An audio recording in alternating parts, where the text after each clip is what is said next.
Item number 2, presentation by Kelly Harris, the Texas Downtown Association regarding the assessment of historic downtown Glen Rose. Kelly, would you make sure that light's on the microphone? How you doing this morning? I'm good for a Monday morning. There you go. Well, the CDB hired the Texas Downtown Association to come and do an assessment of our historic downtown square to see what we might be able to improve upon, to be able to make it more of an attraction for people to come to. And so I think Danny gave you all the report, and I just kind of wanted to highlight a few things of what they said. First off, in talking to me, they wanted to congratulate us that most cities would kill to have a little downtown square like we have when it's all full with all of our vendors and shops and restaurants and all that stuff. Another thing they commented on was how friendly all of our business owners were. That every shop they went into, they were welcomed and friendly, and the hospitality here was great. So that's a good thing. That's what I've been trying to work on too. One of the things they suggested was downtown branding, to where we'd have like a brand for downtown, where everybody would kind of work under that for historic downtown area, courthouse and all that stuff. So I've been meeting with the downtown business owners. We're kind of trying to work up what we would like that to look like so that everybody can use that. Another thing was the downtown benches. A lot of the benches on the square that have been purchased or bought by so-and-so in memory of so-and-so, they're looking pretty sad.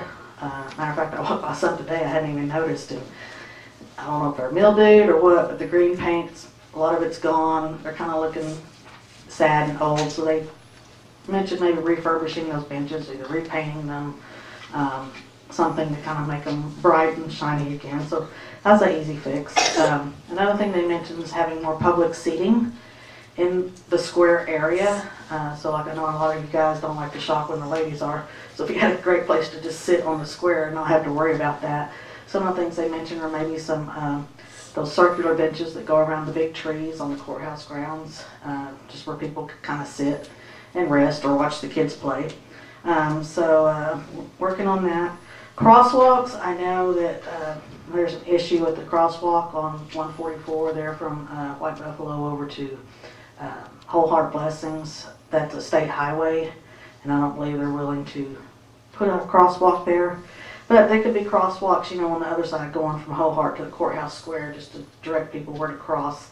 One thing they suggested to kind of make it a brand for downtown was, instead of just your regular crosswalk with the lines, is make it about the dinosaur capital of Texas. You know, do dinosaur footprints, the 2 prints that we have, and then maybe include the school district with the saber-tooth tiger print in there, which would kind of incorporate the whole city and everything. But just make it kind of fun and whimsical, but still utilize it as a crosswalk.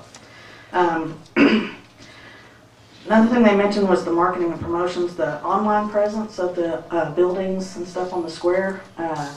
When you Google a site, like if somebody was going to Google the historic courthouse on the square, a lot of them aren't claimed, so they don't actually show up. So we did have a little class with the business owners on how to claim your Google site so that it would show up, and you can put in your hours and operations and what's there and that type of stuff.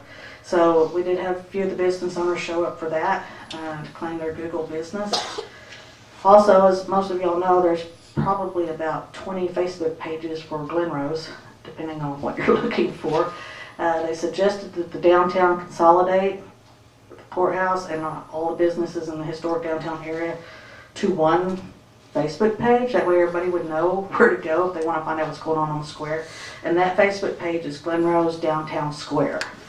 So if you want to find out what's going on in the square, that would be the one you would go to see what's going on, whether it be an event, whether it be a inauguration, or 50-year anniversary, whatever.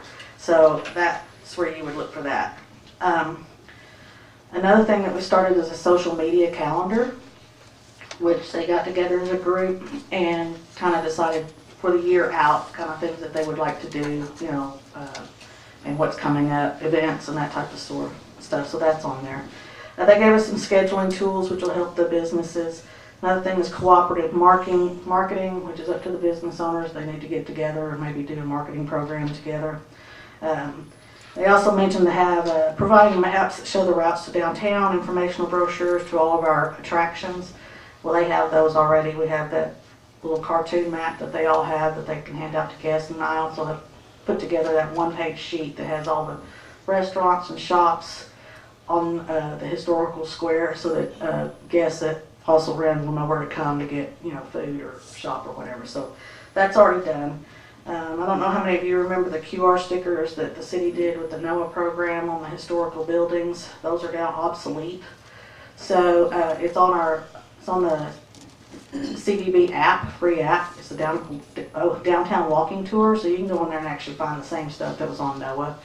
But they did suggest that those stickers need to be taken out of those windows of the people who have them in there, because they did try them and they don't work anymore. So they suggested those go away. Another thing they suggested, which I know the city's been talking about, and I think the county's talked about from time to time, is wayfinding signage. People don't know how to find historical downtown Glen Rose. They don't know how to find Big Rocks. They don't know how to find, you know, a lot of things. They don't realize that 67 is not Glen Rose.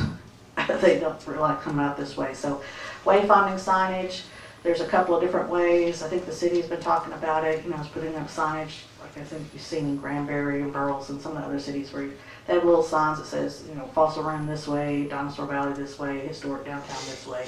Another way that we could do it and utilize areas that we've already done is on Bernard Street. When you turn on, there used to be those flags. I think there's still a couple hanging up there about historic downtown Glen Rose. But my suggestion on those, if we replace those, would be as they turn off by Tiger Corner, you know, maybe have one of historic downtown Glen Rose so they know they're heading the right direction, and then have one of Big Rocks coming up and Oakdale Park coming up. Then the downtown square, once they pass the downtown square, would be one where they could go to the left for the Riverwalk and then keep going and show them Bernard's Mill, and then on out they know they're coming towards Dinosaur Valley State Park and Fossil Run. It's just kind of a colorful guide for them to see that, you know, something else is coming up. And what we had talked about as the Downtown Association is the bottom of those banners kind of having the same thing that we were talking about in the crosswalk with the dinosaur prints and stuff, to kind of show that they're heading in the right direction. And then that, we do the crosswalks downtown area, that will kind of tie in the banners with this downtown. So those have kind of been discussed. They also, in the Texas Downtown Association, which I'm a member of, they have an Anise Reed Fund. It's a grant that you can apply for different things for your downtown areas. So that's one thing I'll be applying for this year. It could be for an informational kiosk, maybe wayfinding signage. It could be for any number of things. A kiosk would be awesome down here. People could come on historic square and go to a kiosk and start, you know, looking up where else they can go and where it is. Events, they suggested we go through and find out what's working on the square, what's not working, get rid of the ones that aren't working, build up the ones that are working. And also, as you're aware, Girls Night Out, we do once a month, the third Saturday of every month. It's been changed to Stroll the Square, but it gets kind of old and redundant, and people don't tend to come every month. So they suggested moving it to either once a year or twice a year or quarterly, to where it'll be more special. Levelland, I don't know if many of y'all know where Levelland is, but I don't know why anyone would go to Levelland. But they have one of the largest, most popular, I guess you'd call it a girls' night out. They do it once a year in November, celebrate Christmas. It's a huge deal. It's like for a full weekend. The customers from that customer base, they get a specific invitation that allows them to get a special goodie bag for coming. They can bring friends and stuff, but it's a huge deal, and they make tons of money off of that. Our downtown decided they would like to do that twice a year, like a spring Stroll the Square and a fall, winter Stroll the Square. So I think that'll work better.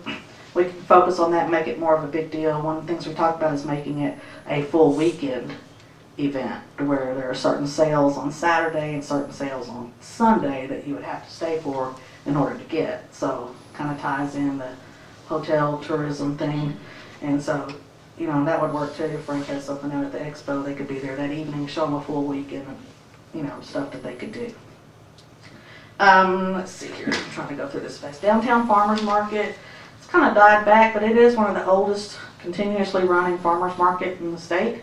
They suggested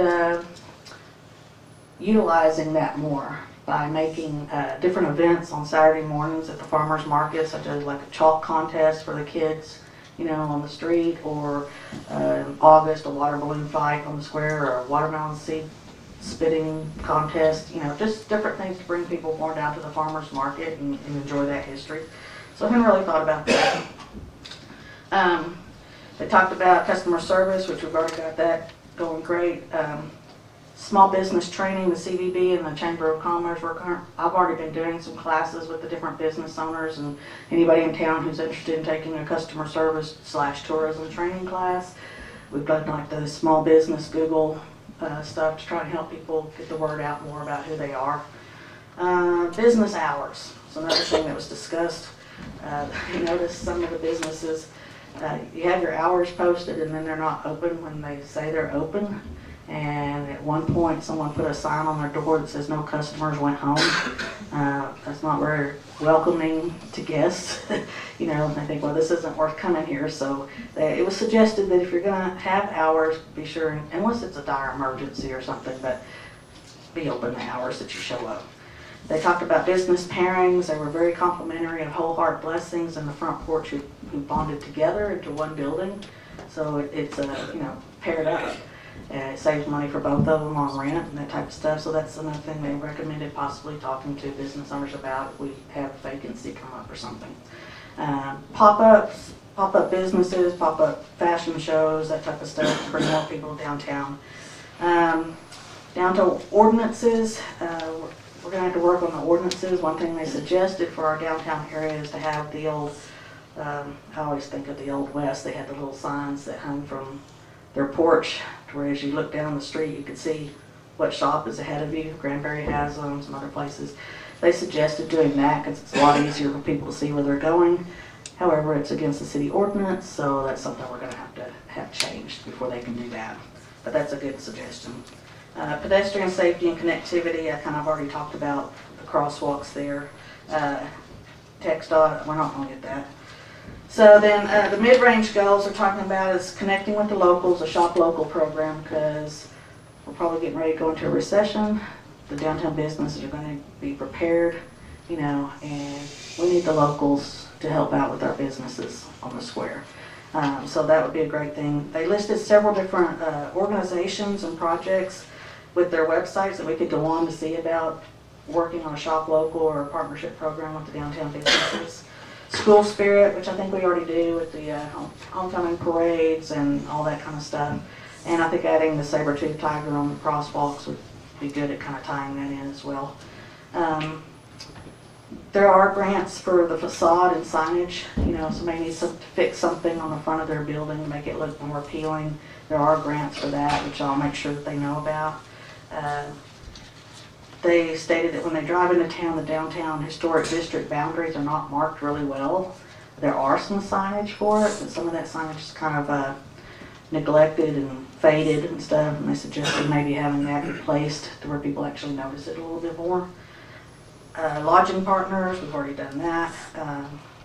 Sidewalks, I know the county and the city and the school district are working on a program for sidewalks to connect the schools and 144 and all that kind of stuff. So that's a great step in that direction.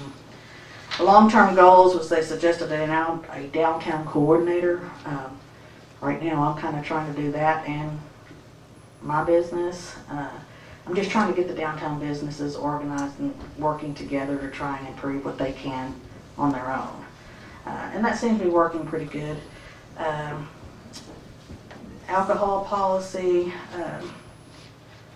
working on, when you have like a street dance and stuff like that, there's a lot of people that would like to have a beer or something while they're dancing, which is against the city ordinance. So something I'll probably try and work on. And then there's a lot of other resources that they gave us in this report.